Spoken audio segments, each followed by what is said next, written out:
Just, oh, of course I had my mic muted. Alright, so today I'm going to be taking a look at Who is Mike. I'm pretty sure it's actually going to be a pretty short game, so I'm just going to go ahead and play through the whole thing. I have no idea what this is really about. Looks kind of like, I mean, I know it's a visual novel, but beyond that, basically just going off the front cover, kind of looks like it's going to be a psychological, not necessarily a thriller, but kind of a creepier game. So, should be kind of interesting. When it comes to visual novels and that kind of thing, I like that kind of, storyline. Okay, let's just go ahead and get into it. You. My head. Alright. Let's see, controls. My nape throbbed with a sudden persistent pain. Dizziness came and went like a slow trickle of sweat. What? It was evening. The curtains were closed, and the sound of blood thumping in my ears made the silence magnificent. I was in my own house, yes. But I was disoriented. Something felt amiss. There was a certain creepiness that made the hairs on my arms prickle. I blinked at my surroundings. My glasses. Where are they? Did I bump into something, or... Stay back, whatever you are. Even before I heard his voice, I had felt the presence of someone else in the room. It justified the awful feeling in my gut. Just don't move. Oh my God. There was a stranger in my house. He held a bat with his outstretched arms, maintaining the distance between us. Get back. I didn't know what to do. I opened my mouth in several attempts to say something. Don't hurt me. Please leave. What do you want? In the end, I just stood there in dumb silence, stewing in my own nervous sweat. What is he even doing here? If he was a robber, he picked the wrong house. Do I know him from somewhere? I squinted at his blurred shape, trying to replace the man's fuzzy edges with something more tangible. He looks... I stepped closer. The man waved the bat in alarm. I told you not to move. There you go. Ugh. Did he just shiver? ... He is acting way more upset than me, considering he's the intruder in my house. It may be a foolish thing to say, but he didn't seem dangerous at all. Just go away, please. Please. He continued to mumbling to himself, gasping big gulps of panicked breaths. Uh-oh. Hey, I think you're having a panic attack. Try breathing through your nose and out your mouth. Damn. Did I actually just give breathing exercises to a trespasser? I guess Sarah was right. My kindness will be the death of me one day. In any case, this stranger relaxed a good deal. I gave him a small, unsure smile. You all right? What are you? Sorry? My name is Mike Jansen, and you're in my house. Who are you? Never mind. I think I lost my glasses somewhere. If you let me find them, I'm sure we can sort this out. You don't seem like a bad guy. The man dropped the bat to his side and let out a long, forlorn sigh. Under the coffee table, probably. Thanks. I fumbled around the floor, praying for dear life the stranger wouldn't attack me while I was vulnerable. But he just stood there, shuffling his feet and mumbling to himself. He wasn't very threatening, really. I'm sure the poor guy's just confused. Also, there was something familiar about him. Something I couldn't quite put my finger on. It might be his posture, or even that red sweater he was wearing. I could swear it looks exactly like mine. Sorry for threatening you with a bat. It's alright. If it makes any difference, I really wasn't going to hit you. The shape of my glasses finally registered in my hand, and I fished them out. I don't really think I can hurt anyone, even in this situation. Sarah has always said, the world gained clarity as I put a pair of glasses over my eyes. Someday, kindness is going to kill me. So, you can see me now. Hi. The man waved lamely.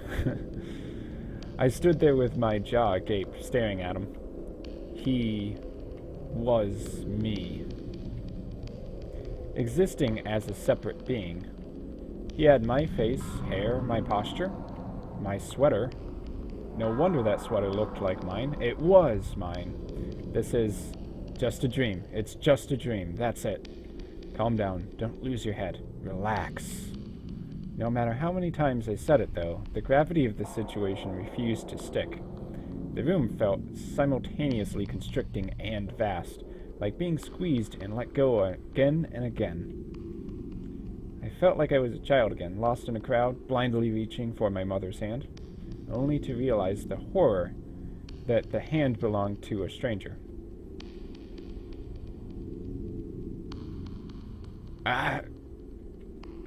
Okay. Now it's not your turn to panic, right? Deep breaths. Is he some sort of clone? An apparition of my future? What? What exactly is he? I reached out to touch him, wanting to make sure he was real and not some figment of my imagination. The other Mike recoiled from my touch and pushed my arm away. Hey now, this is weird for both of us. Don't make it worse by being grabby. He looked solid, so he can't be a ghost. He can form separate thoughts from my own, and he seemed aware that we were the same person. What are you? Why do you have my face? Excuse me?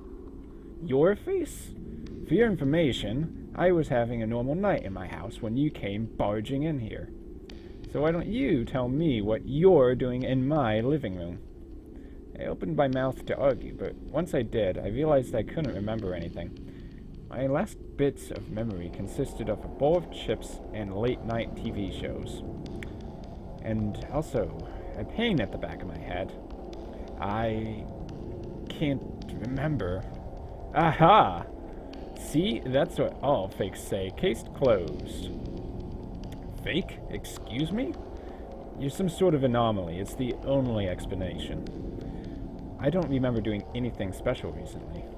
If you have my memories, I'm sure you'll agree. You, on the other hand, lost a chunk of time from yours.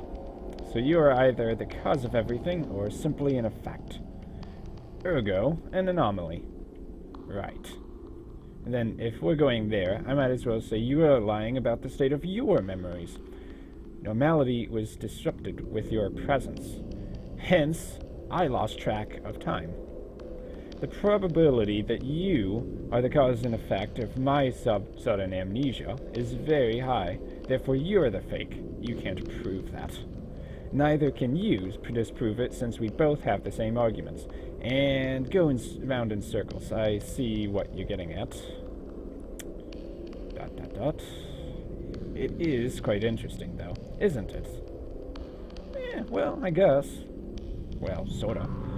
After all, it's not every day you meet an exact replica of yourself. You make it sound like I'm the copy here. Well, aren't you? Don't start that thing again. This is such a pain in the ass. Don't I know it?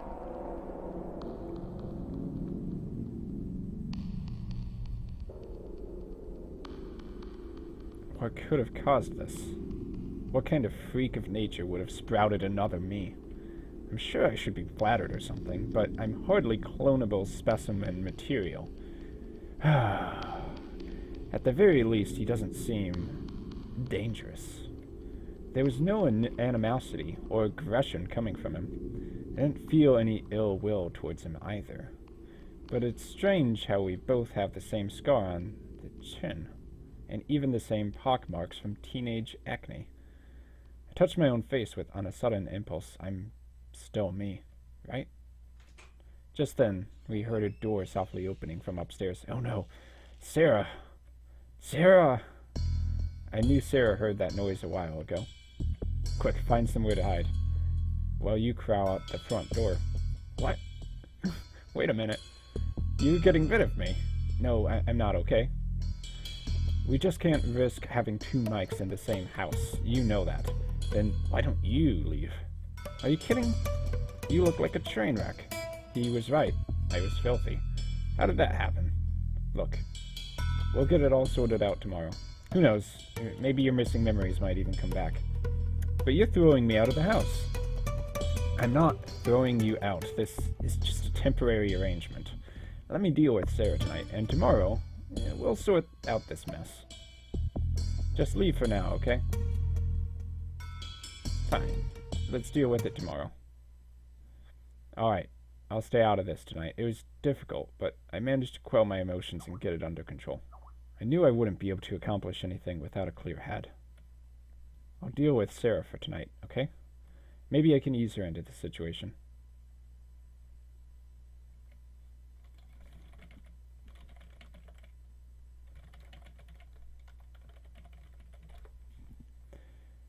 You'll be fine. I'll be better tomorrow. You. Quick.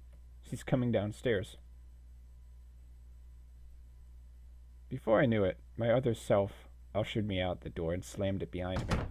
I could still hear Sarah's voice in the other room, inquired what I've been up to. My heart ached, and to go back there and tell her everything. But I chose not to. Maybe I was too scared to face her like this. Somehow, it all felt like my fault. I'm such a coward. Well, enough of that. I'll deal with it tomorrow. I need time to think. Gather my thoughts and make sense of this situation. Maybe he's right. Those couple of hours that my memory missed might hold the key to unlocking this mystery. I walked on towards the town, thinking of a way out of this mess. As I passed by a store window, I noticed my reflection. Strange. Is it just me, or do I suddenly look thinner? A sharp pain squeezed my heart as the thought crossed my mind. I struggled to breathe. My chest heaved in erratic rhythms. My heart. And then I died. What's happening to me?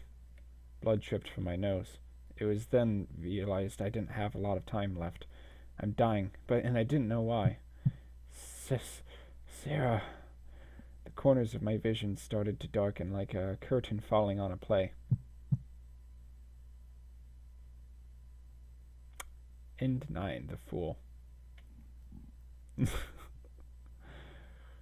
Well, there you go. I guess I was supposed to argue harder for that, huh? Interesting. Okay, I'll probably come try the other endings in a little bit, but I gotta take off for right now. So, till the next video, I'll see you guys then.